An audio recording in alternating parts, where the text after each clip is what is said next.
Coming up on today's episode of Airborne Unlimited, new Shepard makes a successful suborbital flight.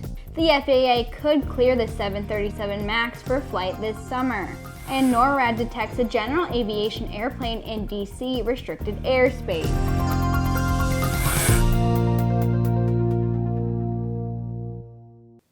Happy Monday and welcome to the show. I'm Sophie Herlock.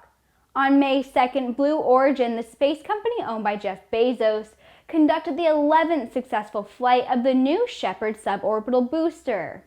The rocket took off from the company's private launch site in West Texas at 9:35 a.m. and flew 38 payloads from a variety of schools, universities, private companies, and government agencies to an altitude of 346,406 feet above the Karman Line, which is the recognized boundary of space. The new Shepard, named after Alan Shepard, the first American in space, is being developed to be used in the space tourism business. The rocket would take 6 passengers up to the edge of space, where they would spend around 10 minutes floating around in zero gravity before returning back to Earth. The company has not yet announced how much a ticket would cost. When we return, the National Model Aviation Museum opens their digital collection. Concorde's recombinant gas RG series sealed battery technology produces a high-performance battery with the advantages of being pre-tested and fully charged at the factory. Find out more about Concorde's entire line of batteries at www.concordebattery.com. Concorde, the heart of your aircraft.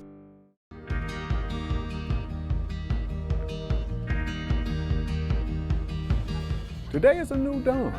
With a new name. Un nuevo logotipo. A new factory. Und einen globalen Kundenfokus. We are Continental Aerospace Technologies, and we stand behind you.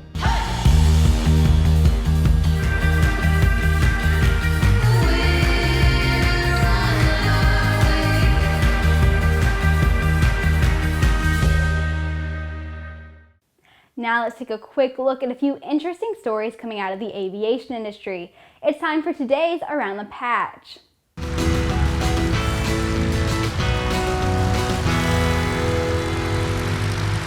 After many years, the National Model Aviation Museum has finally opened their online digital collection. The collection currently holds 830 object records and 2,734 library records, which is only a fraction of the museum's entire collection. This collection will continue to grow, and if you would like to view it, check out collections.modelaircraft.org. Vincenzo Nicastro, the commissioner of Piaggio Aerospace, wants to implement an initial analysis to evaluate the market's interest in buying the company, one of its business units, or conduct a reorganization following the Marzano Law. The company published a paid notice in a number of financial newspapers after authorization from the Ministry of Economic Development. A copy of that announcement can be found at piaggioaeroas.it. Moving truck company U-Haul International received the first 2 Pilatus PC-24s during a ceremony at Pilatus Business Aircraft Facility in Colorado. The jet is painted in U-Haul's distinctive orange and joins the Phoenix-based Flight Department's fleet, which includes 2 PC-12 turboprop singles.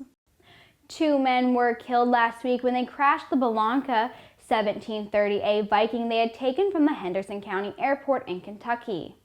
The 2 men were identified as Barry A. Hill and George Tucker.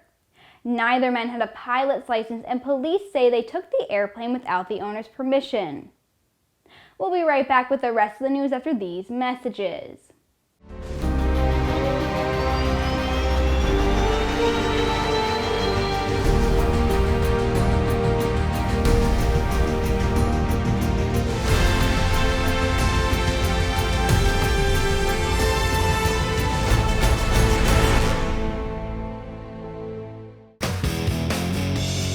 Based on the popular Sling 2 LSA, the Sling 4 was designed to be the most practical and desirable lightweight 4-place experimental aircraft on the market. Find out more about this 115 horsepower turbocharged airplane at airplanefactory.com. There's a difference between charting a steady course and pushing for the ceiling. And for nearly a century, Hartzell Propeller has been defining that difference. It's in our passion for engineering and research and our dedication to testing the limits of performance. We are built on honor. We are Hartzell Propeller. The FAA could approve a return to service for the 737 MAX in late May or early June. But airlines would still need several weeks to install software updates and for trained pilots.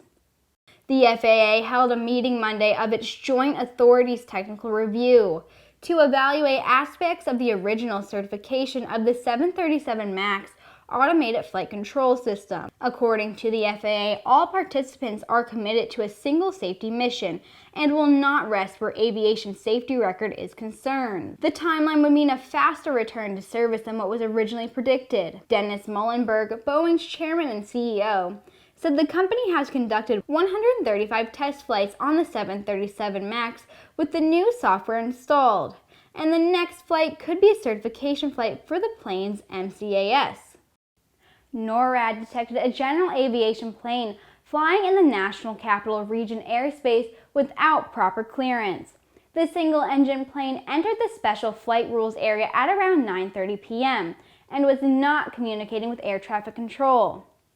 2 F-16 fighter jets were sent to intercept the aircraft. But before this could happen, the pilot regained communication with air traffic controllers and was rerouted to the nearest airport. And that wraps up things for us today, folks. Don't forget to subscribe, tweet, and like us. And if you're looking for real-time coverage on the latest aviation aerospace stories, check out aero-news.net. Thanks for watching, and I'll see you right back here tomorrow for an episode of Airborne Unmanned.